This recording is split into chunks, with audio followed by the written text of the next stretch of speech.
7 years. That's 2,555 nights lying next to a woman who treated him like a polite stranger. Leo didn't flinch when bullets tore through his cars, and he didn't blink when rival families threatened his life. He was a man made of iron violence and cold calculation. But his wife's silence, it was killing him one day at a time. He waited 7 years to hear 3 words. What she gave him instead destroyed him entirely. The espresso machine hissed a sharp, mechanical burst of steam that briefly broke the suffocating quiet of the kitchen. Leo stood near the marble island, watching the dark liquid drip into the porcelain cup. He didn't drink espresso because he liked the taste. He drank it because it was a sharp, bitter shock to the system. It kept him awake. It kept him sharp. And looking across the cavernous space of their Chicago penthouse at his wife, he needed to be sharp. Nora sat at the far end of the sprawling dining table. She was reading the morning paper, not scrolling on a phone, but physically turning the broadsheet pages of the Tribune. The rustle of the paper was the only other sound in the room. She wore a silk robe, slate gray, perfectly tied. Her dark hair was pinned up, held by a simple tortoiseshell clip. She looked like a painting, cold, beautiful, entirely inaccessible. Today was their anniversary. 7 years. Leo picked up his cup and walked toward the table. The soles of his leather shoes made no sound on the imported Italian tile. He moved with the quiet grace of a man who had spent his youth surviving alleyways and shipping containers long before he owned the ports they sat in. He pulled out a chair opposite her and sat. Nora didn't look up. Her eyes tracked down the column of text. "Good morning, Leo." Her voice was smooth even, and entirely devoid of inflection. It was the same tone she used to speak to the doorman, the dry cleaner, and the men he paid to kill people. "Morning," he said. His voice was a low rumble worn down by years of breathing in cigar smoke and dockyard smog. He set a small flat velvet box on the table. He didn't slide it toward her. He just placed it carefully near her saucer. For 3 seconds, Nora ignored it. Then deliberately, she folded the newspaper. She set it aside, adjusted her posture, and looked at the box. She didn't look at him yet. Just the box. "You didn't have to," she said. "It's 7 years, Nora. I am aware of the date." Finally, she lifted her eyes. They were a striking pale green, like sea glass, and just as hard. There was no hatred in them. Leo often thought it would be easier if she hated him. Hatred was a fire. Hatred meant there was something to burn. You could fight hatred. You could argue with it, scream at it, break it down. Nora didn't hate him. She merely endured him. She had weaponized her compliance. She reached out with slender, pale fingers and flipped the lid of the box open. Inside sat a key, heavy and antique, resting on the black velvet. Beside it was a folded piece of heavy stock paper. Nora frowned slightly. It was the first genuine crack in her porcelain mask all morning. She unfolded the paper. It was a deed. The house in Kenilworth. Leo set his chest tight. He kept his hands flat on the table to stop them from fidgeting. Bosses didn't fidget. Men who commanded 600 armed soldiers didn't nervously await their wife's approval. "Your mother's house? I bought it back from the bank. It's in your name, completely clean. No ties to my businesses, no shell corporations. It's yours." It had taken him 6 months to track down the current owners, overpay them by $2 million to vacate immediately and secure the title. He remembered the stories she used to tell during their brief, stilted dinners in the first year of their marriage.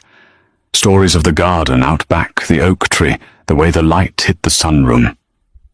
Nora stared at the deed. She stared at the signature line, where her maiden name, Nora Hayes, was printed beneath the property lines. Silence stretched. The refrigerator hummed. Down on the street, 40 stories below, the faint wail of a siren bled through the reinforced bulletproof glass. Leo waited for a smile, a tear, a crack in the ice. Just one slip of genuine emotion, one moment where she looked at him, not as her captor, but as her husband. Nora carefully folded the paper along its original crease. She placed it back in the box, closed the lid, and pulled it a few inches closer to her coffee cup. "Thank you, Leo," she said softly. "It is a very generous gift. I appreciate it." It was a dismissal. It was a corporate acknowledgement of a bonus. Leo felt a familiar, jagged stone lodge itself in his throat. He swallowed it down. He nodded slowly, picking up his espresso. He knocked it back in one burning gulp. "You're welcome," he said. He stood up, buttoning his suit jacket. "We have dinner at Dominic's tonight. 8 o'clock. Vincent will have the car ready by 7:30. "I will be ready," she said, already reaching for the newspaper again. Leo turned and walked out of the kitchen. He didn't look back. If he did, he knew he would just see the back of the newspaper. In the foyer, his bodyguard, Vincent, was waiting. Vincent was built like a cinder block, a man with a broken nose and eyes that never stopped moving. He held Leo's overcoat. "Everything good, boss?" Vincent asked quietly, noting the tight white lines around Leo's mouth. "Fine," Leo rasped, shoving his arms into the sleeves of the coat. "Call the port manager. Tell him if the shipment from Montreal isn't cleared by noon, I'm coming down there myself to break his fingers." Vincent nodded, stepping back to open the heavy front door. "Understood. Happy anniversary, by the way." Leo stepped out into the hallway, the chill of the air conditioning hitting his face. "Yeah," he muttered. A real celebration. As the elevator doors closed, cutting off his view of the penthouse door, Leo closed his eyes.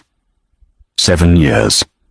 He owned the police chief, he owned the judges, and he owned the waterfront. But he couldn't buy his way out of the purgatory he had built for himself the day he took Nora Hayes as payment for a debt. The drive to Uncle Dominic's estate in Oak Brook was a masterclass in suffocating proximity. The back of the armored Maybach was spacious, smelling of rich leather, and the faint, expensive scent of Nora's perfume bergamot and cedar.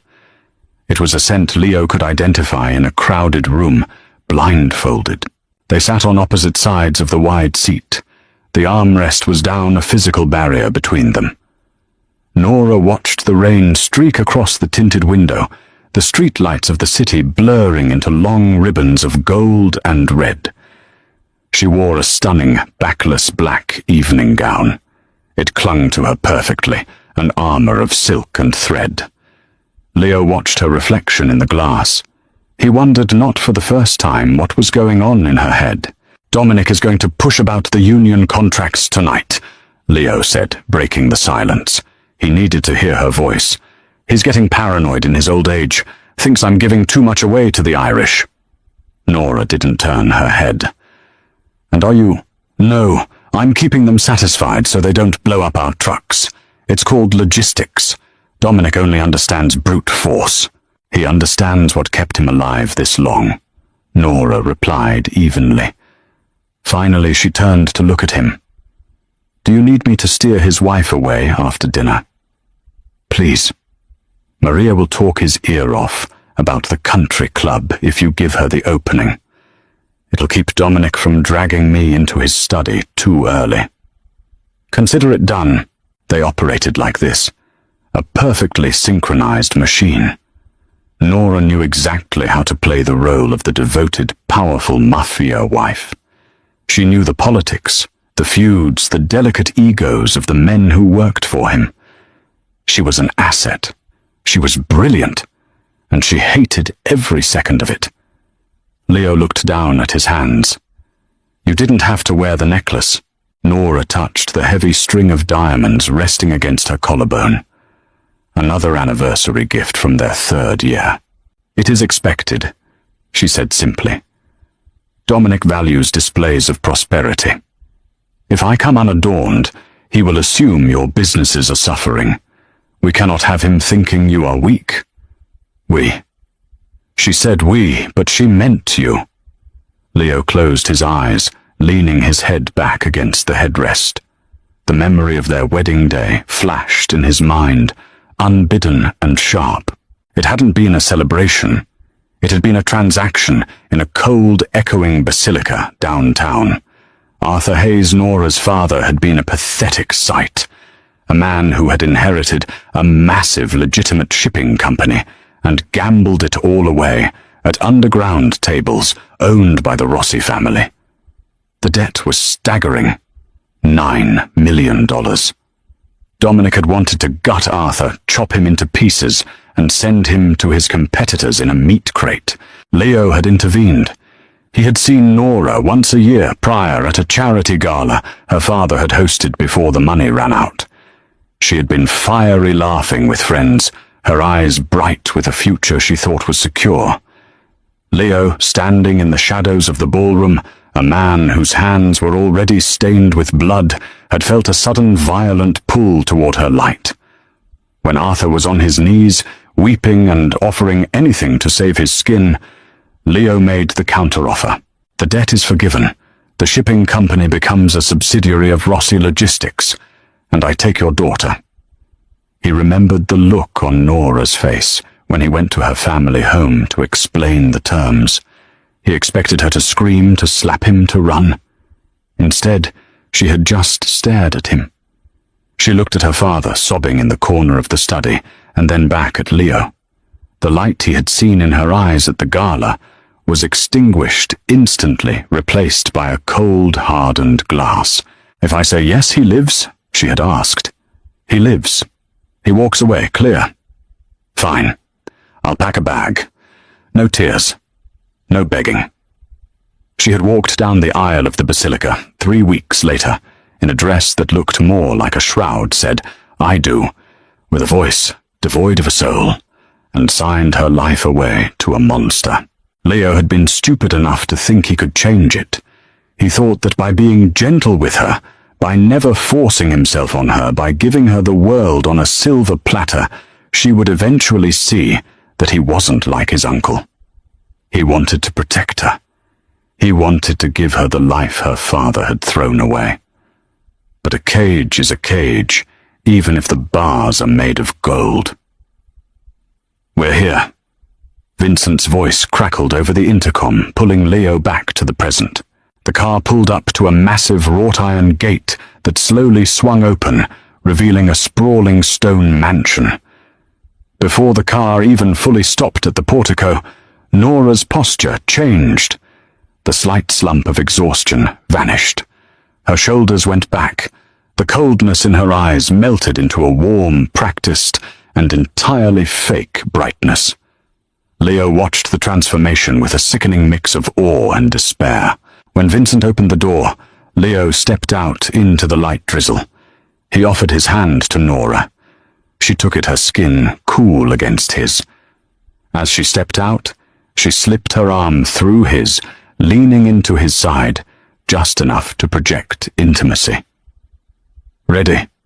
Leo muttered, feeling the phantom burn of her touch through his jacket. Nora smiled, looking up at him with eyes that didn't reach her soul. "Of course, darling. Let's go feed the wolves." The dinner was exactly as agonizing as Leo anticipated. The dining room was loud, smelling of roasted lamb, heavy red wine, and the sharp tang of cheap cologne. Uncle Dominic sat at the head of the table, a bulldog of a man with a thick neck and suspicious eyes.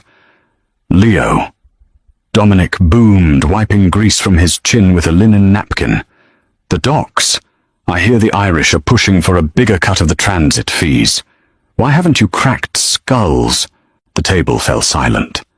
Cousins and capos stopped chewing, their eyes darting between Dominic and Leo. Before Leo could answer, Nora laughed. It was a beautiful light sound that cut through the tension perfectly. "Oh, Dominic," Nora said, swirling her wine glass. "You know Leo. He prefers to let them think they're winning before he changes the locks on the shipping containers. Why break a skull when you can just break their bank accounts? It's much quieter. Dominic paused, staring at Nora. Then he let out a barking laugh. She's sharp, this one. You got lucky, Leo. A smart wife is better than a loaded gun. I know, Leo said softly, looking at Nora. She beamed back at him, playing the devoted wife to absolute perfection. It was a flawless performance, and it made Leo want to tear the room apart. They left the estate just past midnight. The rain had picked up, turning into a steady driving downpour that turned the highway into a slick black mirror. Nora had immediately dropped the act the second the Maybach's doors sealed them in. The smile vanished, the posture relaxed, and she retreated to her side of the armrest, staring out at the dark again. The silence returned heavy and absolute. Leo undid the top button of his shirt, exhaustion pulling at his bones. He reached into the compartment between them and poured a heavy measure of scotch into a crystal tumbler. He didn't offer her any. He knew she wouldn't take it. You handled Dominic well, Leo said, staring at the amber liquid. He's a simple man, Nora replied quietly. He just wants to be assured that you are still capable of cruelty. I merely reminded him that you are. Leo flinched. The words were delivered without malice, which somehow made them cut deeper. You are capable of cruelty. That was all she saw. All she would ever see. Nora. Leo started, his voice cracking slightly. He didn't know what he was going to say. Maybe he was going to beg. Maybe he was going to ask her, for the 1000th time, what he could do to bridge the ocean between them. He never got the chance. The first indication that something was wrong was Vincent slamming on the brakes, the massive Maybach, fish-tailed tires shrieking against the wet asphalt. Leo was thrown forward against the seatbelt, his scotch flying across the cabin and splashing against the partition. "Vincent!" Leo roared. "Ambush, hold on!" Vincent yelled back over the intercom. Through the front windshield, Leo saw it. A heavy commercial dump truck had pulled horizontally across the off-ramp they were taking, completely blocking the path. Before Vincent could throw the car into reverse, a pair of black SUVs boxed them in from behind. "Get down!" Leo shouted, his instincts, honed from decades of violence, taking over instantly. He unbuckled his seatbelt, lunged across the armrest and grabbed Nora. She gasped as he dragged her down into the footwell, pressing his body over hers. The first volley of gunfire started a second later. It was deafening. The flat, rapid-fire crack, crack, crack of automatic rifles tearing into the car. The Maybach was armored, the glass rated to stop armor-piercing rounds. But it wasn't a tank. Under sustained fire, it would fail. Sparks showered against the windows. The heavy thud of bullets hitting the reinforced steel doors sounded like hailstones on a tin roof. Nora was pressed against the floor mats, her breathing fast and shallow. She didn't scream. Her eyes were wide, fixed on Leo's face, hovering inches above hers. In the flashing light of the muzzle flares outside, Leo looked different. The polished, composed businessman was gone. This was the monster her father had warned her about. His jaw was clenched, his eyes dark and feral. He drew a heavy matte black Glock 19 from the shoulder holster under his suit jacket. "Boss, the glass is spider webbing on the passenger side," Vincent yelled over the noise, returning fire through a specialized port in the driver's window. "Drive through them," Leo roared. "Ram the SUVs in the back, push them out of the way." "Brace," Vincent screamed. The Maybach lurched backward with terrifying speed. The collision was a bone-jarring crunch of metal. The heavy armored chassis of their car crushed the front end of the SUV behind them, shoving it sideways into the concrete barrier of the ramp. More gunfire. A loud crack and a spiderweb pattern erupted on the window right above Leo's head. "Stay down. Do not move," Leo hissed to Nora. His hand gripped her shoulder, fingers digging into her skin, grounding her. Vincent slammed the car into drive tires, spinning wildly on the wet road before catching traction. He threw the heavy vehicle through the gap he had created, scraping metal on metal with a hideous screech. Bullets pinged off the trunk as they sped away into the dark. For 10 minutes, nobody spoke. The only sounds were the roar of the engine, the hiss of the rain, and the ragged breathing inside the cabin. Vincent navigated them through a maze of back alleys, evading pursuit, before pulling into the underground garage of one of Leo's secure, off-the-books safe houses in the South Loop. When the car finally stopped, the silence was ringing. "Clear," Vincent said, his voice shaking slightly. Leo pushed himself up off Nora. "Are you hit?" he demanded, his hands moving over her shoulders, her arms checking for blood. "Nora, look at me. Are you hit?" "No." She breathed, her voice remarkably steady, despite the pallor of her face. "No, I'm fine." "Get her inside." Leo barked at Vincent, kicking his door open. They moved quickly into the private elevator and up to the sterile modern apartment. It was sparsely furnished: a couch, a kitchen, a medical kit in the bathroom. Once the deadbolts were thrown, the adrenaline began to drain from Leo's system, leaving behind a cold, hollow ache. He walked to the kitchen island, placing his gun on the counter with a heavy clack. It was then he noticed the blood. It was dripping from his left sleeve, pooling on the white marble. In the chaos of the crash, a piece of shrapnel from the door frame had punched through the interior panel and sliced deep across his forearm. He hadn't felt it. Nora saw it at the same time. She stopped in the middle of the living room, her ruined evening gown clinging to her. "You're bleeding," she said. "It's nothing.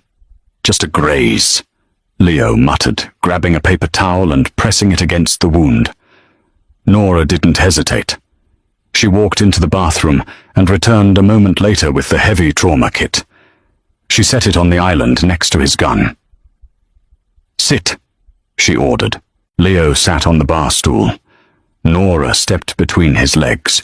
The proximity was startling. She had never willingly stood this close to him in 7 years. She took his arm, her touch firm but incredibly gentle. She cut away the blood-soaked fabric of his sleeve with trauma shears. The cut was deep, jagged, and bleeding sluggishly. She worked in silence, cleaning the wound with antiseptic. It burned, but Leo didn't flinch. He couldn't feel the pain. He could only feel her hands on his skin. He watched her face. Her brow was furrowed in concentration. For a fleeting second, the wall was gone. She wasn't the captive. He wasn't the captor. They were just a man and a woman in the aftermath of survival. Nora reached for the suture kit. As she prepped the needle, her fingers brushed against the pulse point on his wrist. Her hand was trembling. Just a little. "Nora," Leo whispered. The word carried 7 years of desperation. He reached out with his good hand and gently cupped her cheek. For half a second, she leaned into the touch. Her eyes fluttered closed, a ragged breath escaping her lips. It was the most intimate thing she had ever given him.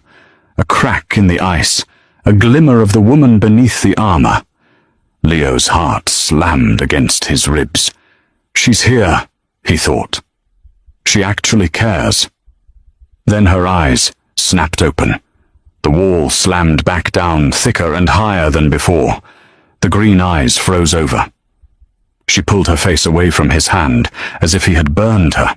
"Keep your arms still," she said, her voice dropping back to that clinical corporate monotone. "You are bleeding on the rug, Leo, and I am not a nurse." She pushed the needle into his skin. Leo stared at her. The brief, blazing flame of hope in his chest snuffed out instantly, leaving behind a cold, suffocating smoke. He realized then, with absolute clarity, that he could bleed to death on this marble floor, and she would simply step over the puddle. He didn't make a sound as she stitched him up. He just let the silence drown him, Morning in the safe house felt like a hangover from a car crash. There were no windows in the main living area, only heavy ventilation grates that hummed a steady droning C-sharp. The artificial lights were harsh, buzzing faintly overhead. Leo sat on the edge of the leather sofa. He hadn't slept. His left arm throbbed with a dull, sickening rhythm, the stitches pulling tight against his skin every time he flexed his fingers. He stared at his phone on the glass coffee table. The screen was dark. At 6 a.m., the heavy steel door of the apartment unlocked with a heavy clack. Vincent walked in. He smelled like exhaust fumes, wet wool, and old adrenaline. He locked the door behind him and tossed a set of burner phones onto the counter. "Well?" Leo asked. His voice was raw, scraped hollow by the long night. Vincent didn't look at him immediately. He walked over to the small kitchenette, ran the tap, and drank a glass of water in one long pull. When he finally turned, his face was grim. "It wasn't the Irish," Vincent said. Leo closed his eyes. He already knew. He had known the moment the dump truck pulled out on the off-ramp. The Irish were brawlers. They liked bombs in mailboxes and drive-by shootings with cheap weapons. They didn't have the discipline or the hardware to execute a tactical box-in with armored SUVs. "Who?" Leo asked, though the name was already forming a bitter taste in his mouth. "The shooters we left on the highway were scrubbed clean, but I had Tommy run the VIN on the truck," Vincent said, leaning against the counter. "It was registered to a shell company out of Gary, Indiana. Same shell company Dominic uses to lease his concrete mixers." Silence stretched between them. Leo opened his eyes and looked at his hands. "My uncle." "Yeah," Vincent said heavily. "He's making a move, boss. The union talk at dinner. It was a smoke screen to see if you were distracted. He thinks you've gone soft. He thinks you're bleeding the family dry to keep the peace, and he wants the ports back under his direct control. He knows if he takes the ports, the feds will be crawling all over the shipping lanes within a month. He doesn't care," Vincent replied. "He's 72, Leo. He's looking at his legacy, and he doesn't want it looking like a corporate logistics firm.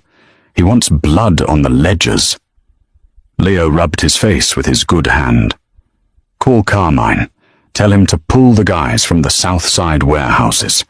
Put them on the perimeter of this block. Nobody comes in, nobody goes out." "Leo." Nora's voice cut through the room. Leo's head snapped up. She was standing in the hallway that led to the single bedroom. She was wearing a pair of tactical sweatpants and an oversized grey t-shirt Vincent kept in the spare closet. Even wearing baggy generic clothes, she looked regal. Her face was pale, devoid of makeup, her eyes tracking between Leo and Vincent. "How much did you hear?" Leo asked. "Enough," she said, walking slowly into the living room. "Your uncle is trying to kill you. It's business, Nora. I'll handle it." "Business." She repeated the word, dripping with a cold, hollow cynicism. She stopped a few feet away from the coffee table. "Business is hostile takeovers and severance packages. This is a blood feud. If Dominic wants you dead, what happens to my father?" Leo felt a sharp pang in his chest. Of course. That was always her primary concern. Not him. Never him. "Arthur is fine," Leo said, keeping his tone perfectly level. "He's still in Boca. The trust I set up pays for his condo and his security. Dominic doesn't care about your father. Arthur has no money, no territory, and no influence. He's a ghost. Dominic only shoots at things that cast a shadow." Nora studied him. She looked at his pale face, the dark circles under his eyes, and the blood-stained bandage peeking out from under his rolled-up sleeve. "And you cast a very large shadow." "I do. So what is the plan?" she asked, crossing her arms. "You don't need to worry about the plan," Leo said, standing up. The room spun for a fraction of a second, a wave of nausea hitting him from the blood loss. He gripped the edge of the sofa to steady himself. "Vincent will stay here with you. I have to go make some arrangements." Nora's eyes dropped to his hand, gripping the leather, noting the white knuckles. "You are in no condition to orchestrate a war. I don't have the luxury of calling in sick Nora." He walked past her, giving her a wide berth, the physical distance mimicking the emotional chasm between them. He grabbed his shoulder holster from the counter. "If Dominic kills you," Nora said quietly, her back to him, "the debt transfers back to the family.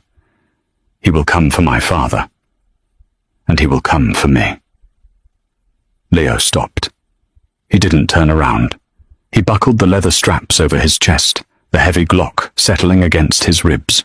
"I won't let him get to you," Leo said. "You can't guarantee that from a body bag." Leo slowly turned. He looked at the woman he had spent 7 years worshipping from a cold, agonizing distance. He wanted to shake her. He wanted to scream that every breath he took was engineered to keep her safe. "I can," Leo said, his voice dropping to a low, dangerous whisper. "Because before I let Dominic Rossi touch a single hair on your head, I will burn my own empire to the ground and bury him in the ashes." Nora stared at him, her green eyes wide, the mask slipping just a fraction. For the first time in 7 years, she didn't have a corporate icy response ready. Leo didn't wait for one. He walked out the heavy steel door, Vincent following closely behind. The underground parking garage beneath a defunct meatpacking plant in Fulton Market smelled of rust and standing water. It was Leo's central nerve center when things went dark. 6 of his top capos stood around the hood of a black Lincoln Navigator. The atmosphere was thick with tension and the smoke of cheap cigars. Leo stood at the head of the vehicle, a blueprint of Dominic's Oak Brook estate pinned to the hood by 2 heavy flashlights. "He's fortified the perimeter," Carmine was saying, a thick-necked man with a scar running through his left eyebrow. "Private security contractors, former military. They've got the gates locked down, cameras on the tree line. It's a fortress, boss." "Every fortress has a supply line," Leo said, leaning heavily against the car.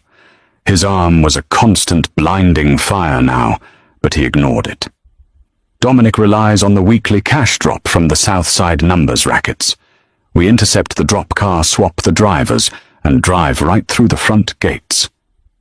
"It's a suicide mission," Tommy, a younger lieutenant, muttered, shifting uncomfortably. "Even if we get through the gates, there are 30 armed men on the property." "I didn't say we," Leo corrected, his voice flat. He looked around the circle of men. These were killers, thieves, and extortionists. But they were his. "I am going," Carmine frowned. "Boss, you can't go in alone. You're a target." "I am the only target," Leo said. He reached into his jacket pocket and pulled out a stack of manila folders, tossing them onto the hood of the Lincoln. "Dominic wants me. He wants the ports. If he gets me, the war is over. He'll absorb you all back into the fold. You won't lose your territories." The men stared at the folders. "What is this?" Carmine asked. "Those are the routing numbers to the offshore accounts, holding the clean capital from the logistics firm," Leo said. 3 million in each. The money is washed. It's untraceable. You take it, you keep your heads down, and you let Dominic have the bloody crown." "You're paying us off?" Tommy asked, sounding offended. "You think we won't fight for you?" "I think fighting for me today means you die tomorrow," Leo said brutally. "I'm not asking you to die for a family dispute. Take the money. Disappear until the dust settles."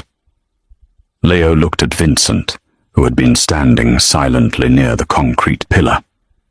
"Vincent, you have a different job." Vincent stepped forward. "Name it." Leo pulled a single thick sealed envelope from his inside pocket. He didn't toss this one. He handed it directly to Vincent. passports, new social security numbers, flight itineraries for a private charter out of Midway, leaving at 9 p.m. tonight. Leo instructed, his voice dropping slightly. It goes to Geneva.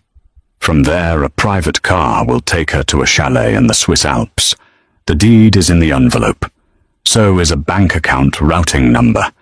There is $40 million in it. Vincent looked at the envelope in his massive hands, then up at Leo. Nora. Yes, boss. Vincent hesitated.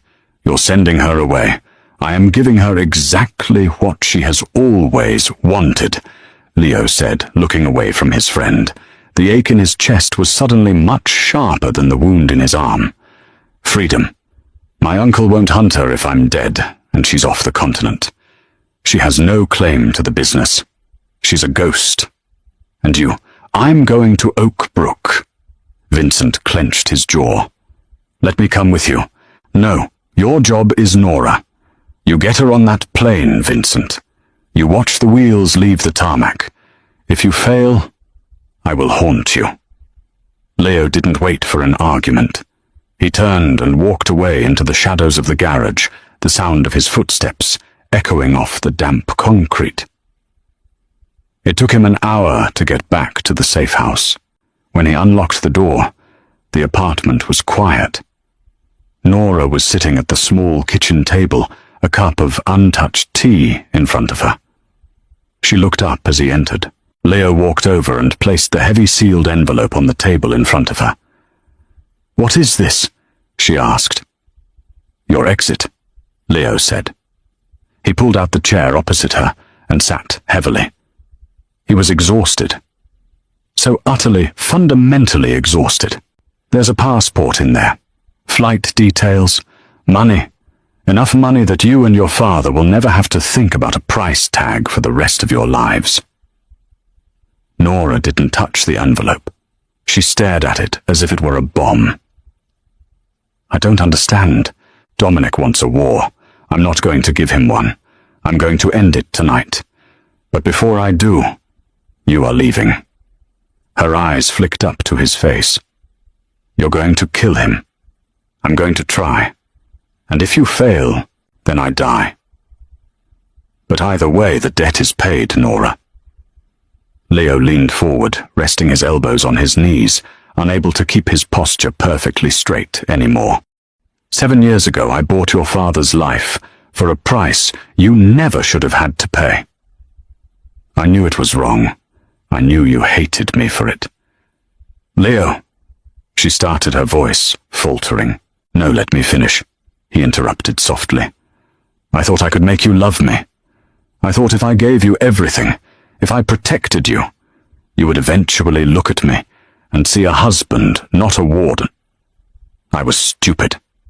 I was a selfish, arrogant man, and I am sorry. Nora's breathing hitched. Her hands were flat on the table, trembling. Vincent is going to take you to Midway at 6 o'clock. Leo continued, his voice, devoid of emotion, entirely hollowed out. You get on the plane. You don't look back. You forget Chicago. You forget Dominic. And you forget me. He stood up. He didn't reach out to touch her. He didn't ask for a goodbye. He just turned and walked toward the bathroom to check his bandages. Behind him, Nora sat completely frozen, staring at the envelope that contained the rest of her life. At 5:45 p.m., the tension in the safe house was suffocating. Vincent was standing by the door, his heavy duffel bag slung over his shoulder, checking the magazine of his rifle for the 4th time. Nora stood near the kitchen island. She had changed into dark jeans and a black sweater. She held the thick envelope in her hand, her knuckles white. Leo was in the bedroom, strapping on a Kevlar vest. He was leaving for Oak Brook 10 minutes after they left for the airport. Car is running in the lower garage, Vincent said to Nora, his voice tight. We move fast. We don't stop for red lights. Nora didn't answer. She was staring at the closed bedroom door. The silence she had weaponized for 7 years suddenly felt like a physical weight crushing her lungs. He's going to die, she thought.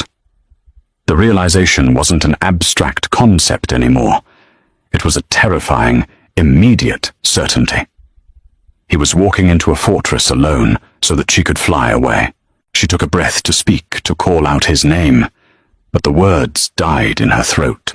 Suddenly the lights in the apartment flickered and died.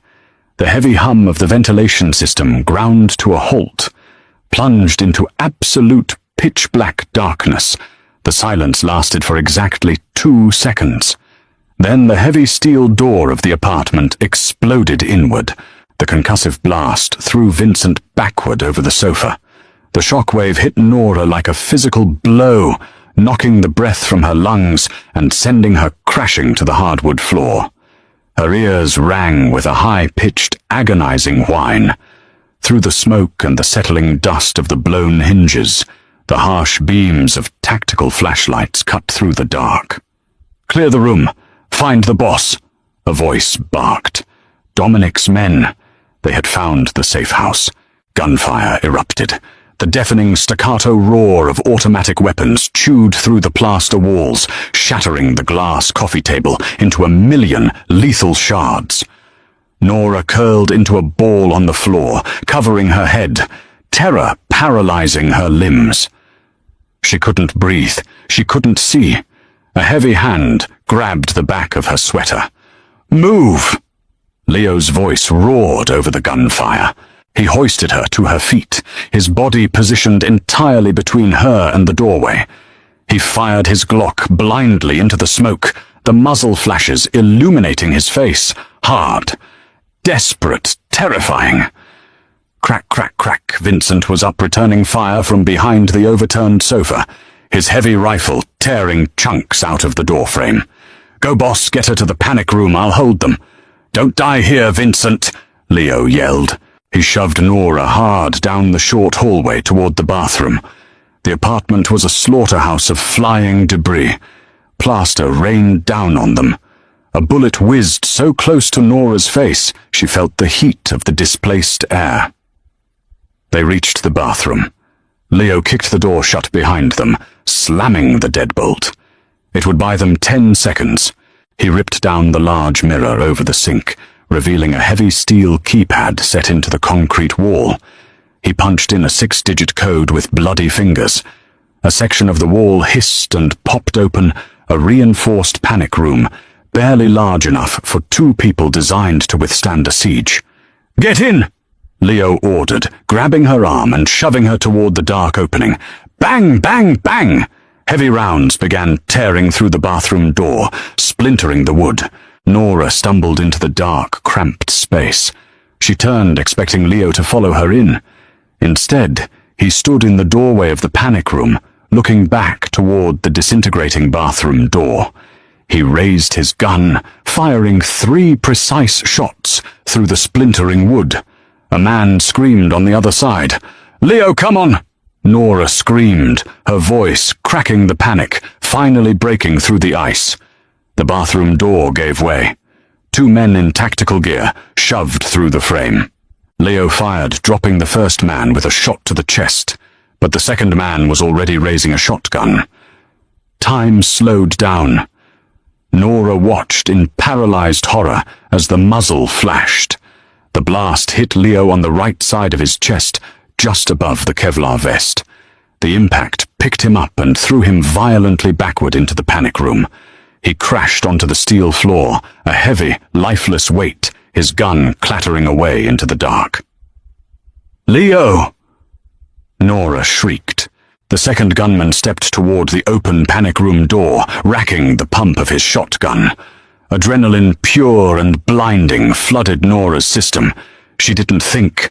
She didn't calculate.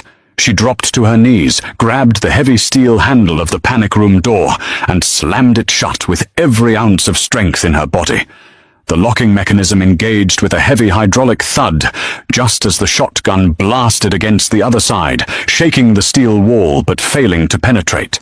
Inside it was pitch black. The air was instantly stifling, smelling of copper cordite and dust. Outside, muffled shouting and the dull thud of fists against the steel door echoed. but they sounded miles away. The acoustic dampening of the room sealed them off from the world. Nora was hyperventilating her hands, scraping blindly across the cold floor until they met something warm and wet. "Leo," she whispered, her voice shaking violently. She found his shoulder, then his chest. Her hands came away slick and slick with blood. So much blood. It was pooling around his body, soaking into her jeans. "Leo, please," she begged, patting his face in the dark. His skin was freezing cold. "Please, God, no." A wet, rattling cough broke the silence. "Nora." His voice was a wet, broken whisper, barely audible over the sound of her own ragged breathing. "I'm here."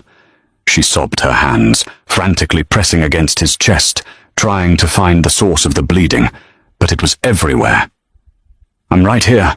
Don't move. You're going to be okay." The envelope," he gasped, every syllable an agonizing effort. "Take it. When they leave, you run." "Stop it," she cried, tears finally inevitably breaking free, spilling down her cheeks in the dark. "Stop talking about the money. Stop telling me to leave." "I promised." Leo choked out his hand blindly, reaching up his bloody fingers, brushing against her cheek. It was the same touch from the kitchen, but this time it was weak failing. "Promised I would keep you safe." Nora grabbed his hand, pressing it fiercely against her face, holding it there as if she could force her own life into his veins. The wall she had built for 7 years, the armor, the coldness, the cynical detachment, shattered into dust. In the pitch black, listening to the man who had bought her life slowly bleed to death on a steel floor, Nora finally understood the terrifying truth she had spent 7 years denying. She didn't want the freedom he was giving her. She just wanted him. The darkness inside the panic room was absolute. It was not a shadow that the eyes could eventually adjust to. It was a heavy, suffocating blindness that pressed against the eyelids like deep water. Nora's knees were bruised against the steel grating of the floor. She was leaning entirely over Leo, the palms of her hands pressed frantically against the right side of his chest. The Kevlar vest had stopped the brunt of the shotgun blast, but a stray pellet, or a piece of the door's deadbolt, had caught him high, missing the armor, and tearing through the flesh just beneath his collarbone. Hot, thick blood welled up continuously, slipping through Nora's fingers like spilled oil. "Leo," she gasped, her voice bouncing harshly off the close, acoustic-dampened walls. "Leo, keep your hands over mine. Press down, please." He didn't move his hands. Instead, his left arm, the one she had stitched just hours ago, moved sluggishly in the dark, his fingers finding her wrist. His grip was shockingly weak. The Iron Man was melting. "Nora," he breathed. His voice was a wet rattle, every syllable dragging through fluid. "Don't speak. Save your energy.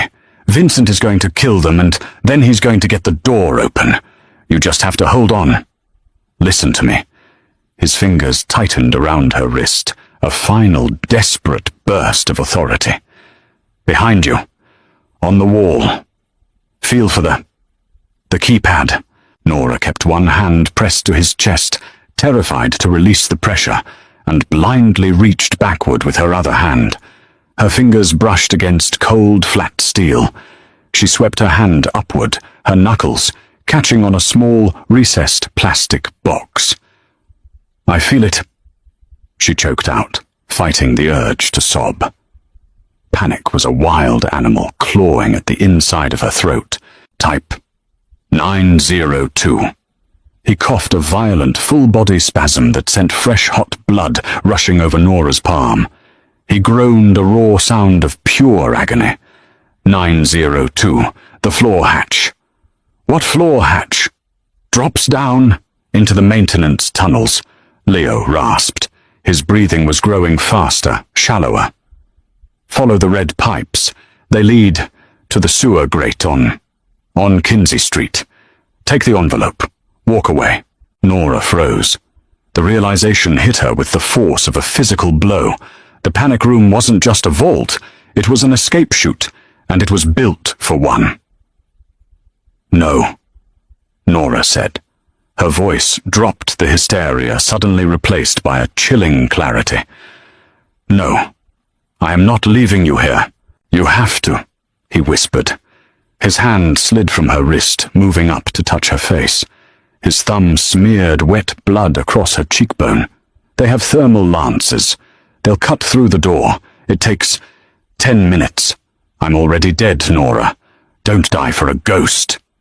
"You are not a ghost," she yelled into the blackness, pressing her full body weight down onto his chest. "You are my husband. You are not dying on a floor in the dark." The silence that followed was broken only by the ragged wheeze of his lungs. "You hated me," Leo whispered the words carrying the weight of 7 agonizing years. It wasn't an accusation. It was an apology. "I built a cage, and I locked you in it. I thought if I gave you the world, you'd forget the bars. I was wrong. Go, Nora. Please, let my last act. Let it be something good." Tears streamed down Nora's face, mixing with the blood on her skin. The ice wall she had maintained for 2,555 days shattered entirely, dissolving into nothing. She had spent 7 years punishing him for saving her father. She had weaponized her coldness because it was the only control she had left. But in the dark, with his blood covering her hands, she finally stopped lying to herself. She hadn't stayed because of a debt. She had stayed because, despite the violence and the fear, Leo was the only man who had ever looked at her as if she were the sun. She had fallen in love with her captor, and she had hated herself for it. Her silence wasn't just to torture him, it was to protect her own pride. "I didn't hate you," Nora sobbed, bending down until her forehead rested against his. She could smell the cordite in his hair, the expensive cologne, the metallic tang of his blood. "I hated that I wanted you. I hated that you were a monster, and I wanted to be yours anyway." Leo went perfectly still. His breath hitched in his throat. Suddenly, a blinding, violent hiss erupted from the steel door behind them. A shower of orange sparks sprayed into the tiny room, illuminating the claustrophobic space in brief, strobe-like flashes. A bright, searing line of molten orange began to trace its way down the center of the heavy door. Dominic's men had arrived with the thermal lance. The vault was being breached. The temperature inside the panic room spiked instantly. The air grew thick, biting at the back of Nora's throat, with the acrid stench of vaporized steel and ozone. In the erratic flashing light of the sparks, Nora finally saw Leo's face. It terrified her. His skin was the color of wet ash. His dark eyes were half-closed, glassy, staring up at the ceiling. The pool of blood beneath him was massive, a dark lake spreading toward the edges of the room. "Leo," she slapped his cheek gently. "Leo, look at me." He blinked his eyes, slowly rolling to find her face. A faint, terrible smile touched the corners of his pale lips. You said it." "I did," she cried, gripping his face. "I'm yours. I've always been yours. But you have to stay awake. You have to stay with me." The high-pitched scream of the thermal lance was deafening. The line of molten steel had crept halfway down the door. In less than 3 minutes, the heavy plates would fall inward, and whoever was standing on the other side would toss a fragmentation grenade into the cramped space. It was standard protocol. Through the thick steel, barely audible over the hiss of the cutting torch, Nora heard the muffled, distinct pop, pop, pop of a rifle. Suddenly the intercom speaker set into the wall crackled to life. Boss, it's Vincent. Do you copy?" Nora lunged for the small button on the console, keeping one hand clamped tightly over Leo's chest wound. She slammed her blood-slicked finger onto the talk button. "Vincent, it's Nora. He's dying. He's bleeding out. Nora." Vincent's voice was ragged, out of breath. Gunfire echoed loudly through his microphone. "I'm pinned down in the hallway behind the kitchen island. There are 2 men on the door with a lance. I can't get an angle on them without getting cut in half by their cover fire. They're halfway through the door, Vincent. You have to stop them." "I need a distraction," Vincent yelled over the comms. "I need them to turn around. Nora, is there an override on the inside panel? A manual release?" Nora looked at the heavy steel keypad glowing faintly on the wall. Below the numbers there was a heavy red lever encased in glass. The emergency release. "Yes, I see a lever. If you pull it, the hydraulic locks disengage. The door will drop open instantly," Vincent said, his voice grim. "If you do it, they'll be staring right at you. You have to drop down. Do not stand up. The second that door opens, I'll take their heads off. Do you understand?" "Yes," Nora breathed. "Nora." Leo's hand weakly grabbed her ankle. He had heard the radio. No, use the hatch. Drop down." Nora looked down at him. In the shower of sparks, he looked like a fallen god, broken, bleeding, but still trying to put himself between her and the fire. She let go of his chest. She crawled over the steel grating, feeling around in the dark corner where he had dropped his gun when he was thrown into the room. Her fingers brushed against the warm metal of the Glock 19. She wrapped both hands around the grip, hauling it up. It was incredibly heavy. "Nora, what are you doing?" Leo rasped, panic finally bleeding into his fading voice.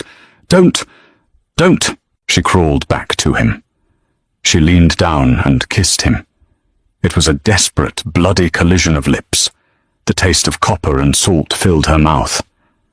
"I let you fight for 7 years, Nora whispered against his lips. "It's my turn."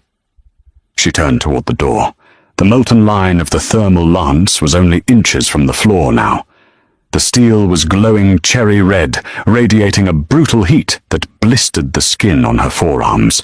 She raised the heavy pistol, aiming it squarely at the center of the door. With her left hand, she reached for the emergency release lever. She shattered the glass casing with the butt of the magazine. "Vincent!" Nora screamed, ignoring the intercom, her voice raw enough to tear through the steel.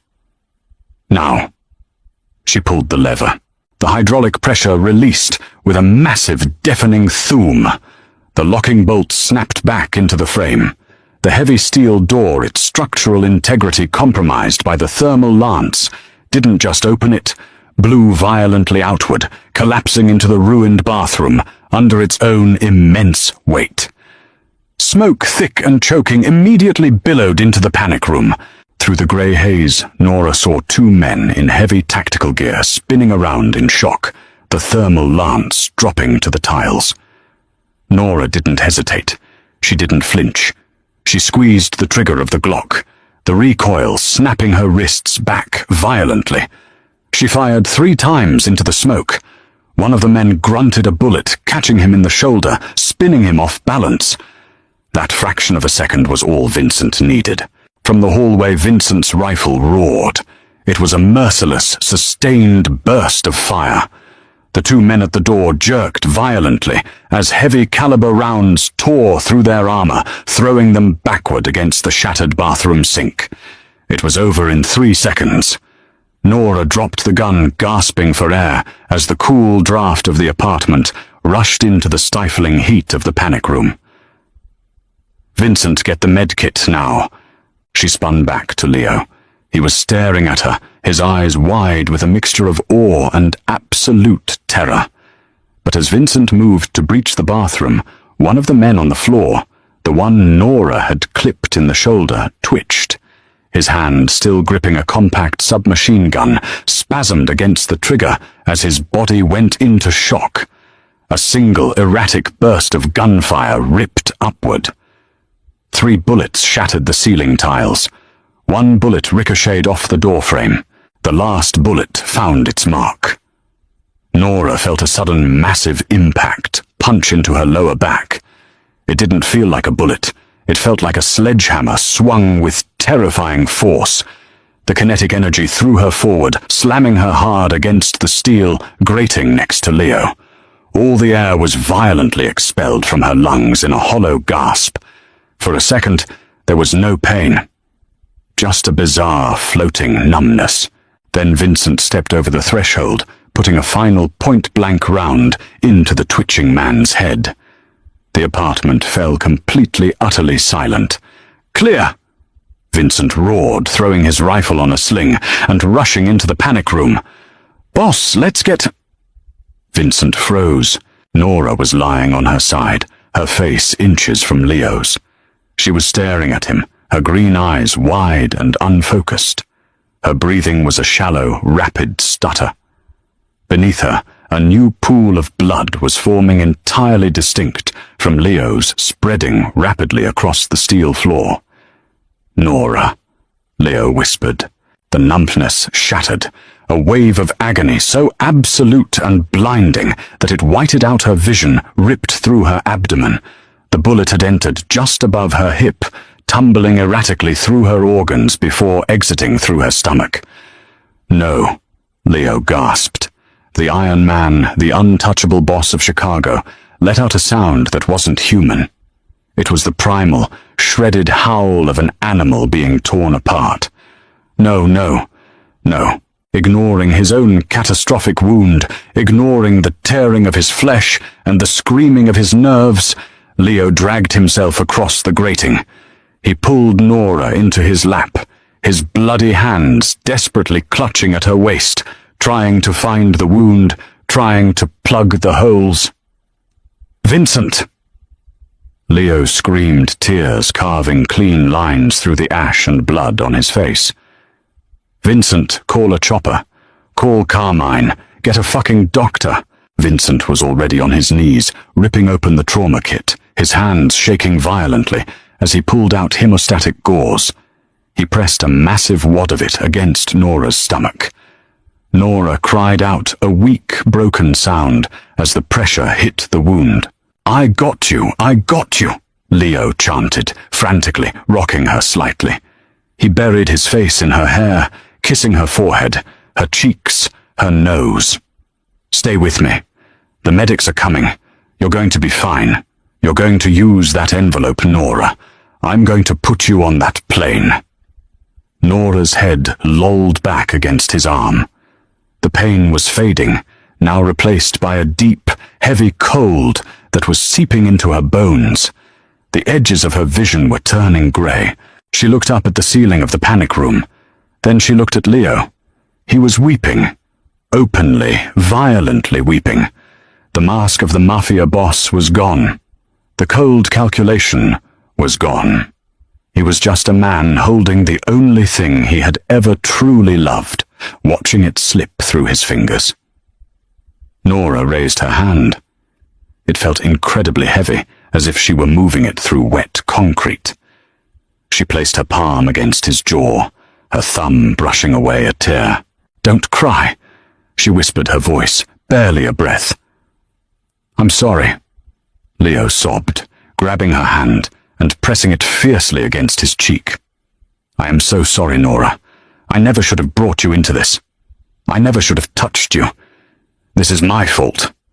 It's all my fault." "No!" Nora breathed. A terrible bubbling cough racked her chest, bringing a smear of crimson to her lips. Leo wiped it away frantically with his thumb. Vincent was pressing down with both hands on her stomach, his own face pale and slick with sweat. "Boss, there's too much internal bleeding. I can't stop it." "Keep pressing," Leo roared at him, his eyes wild feral. He looked back down at Nora. "You fight it, Nora. Do you hear me? You don't get to leave me now. We just started. We just figured it out." Nora smiled. It was a beautiful, devastatingly genuine smile. It was the smile he had seen across the ballroom 7 years ago, the smile he had traded a fortune and his soul to possess. The cold was pulling her under now. The sounds of the room, Vincent's ragged breathing, Leo's desperate sobbing were sounding hollow, as if they were coming from the end of a long tunnel. "Leo," she whispered. He leaned down, pressing his ear close to her mouth, his body trembling violently. "I'm here, baby. I'm right here. Just hold on." Nora turned her head, her green eyes locking onto his dark ones. The sea glass had melted. There was no coldness left, no walls, no armor. Only a profound, shattering sorrow. "I love you, Leo," she whispered softly. Leo let out a broken sob, burying his face in her neck. "I love you too. God, I love you so much. Please, Nora. Please don't go." She kept her hand on his cheek, her thumb gently stroking his skin one last time. "I waited 7 years to realize it." Nora breathed the light in her eyes, beginning to dim the life draining out of her with every terrifying second. "And I only get to be your wife for 5 minutes. Leo froze. The words hit him harder than the shotgun blast. They struck the very center of his soul, a fatal, devastating blow from which he knew with absolute certainty he would never recover. 7 years of silence, 7 years of distance, 7 years of waiting for a miracle. He had finally won her heart, only to realize he had run out of time to keep it. "No," Leo whispered, shaking his head. "No, Nora, we have a lifetime. We have—" Nora's hand slipped from his cheek. It fell heavily against the steel floor, the sound a dull final thud in the quiet room. Her eyes stared up at him, fixed, glassy, and completely empty. She was gone. Vincent slowly took his hands off the gauze. He sat back on his heels, his head dropping to his chest. The wail of approaching sirens began to echo faintly from the city streets, outside a useless mocking sound in the face of absolute tragedy. Leo didn't scream. He didn't cry out anymore. He just sat in the dark, pooling blood of the panic room, holding the lifeless body of his wife against his chest. He pulled her close, burying his face in her hair, inhaling the faint, lingering scent of bergamot and cedar. The boss of the Chicago underworld had survived the ambush. He had beaten his uncle's trap. He had kept his empire. But as he sat there, rocking her cold body back and forth in the suffocating silence, Leo knew the truth. He had died in that room too. Sometimes the hardest battles we fight aren't with our enemies, but with our own pride, and sometimes, by the time we surrender, it's just too late. Leo waited 7 agonizing years to hear the woman he loved finally say those 3 words, only for the universe to brutally rip her away in the same breath. Did Nora's final sacrifice break your heart as much as it broke Leo's? If this tragic mafia romance hit you right in the feelings, hit that like button and share this story.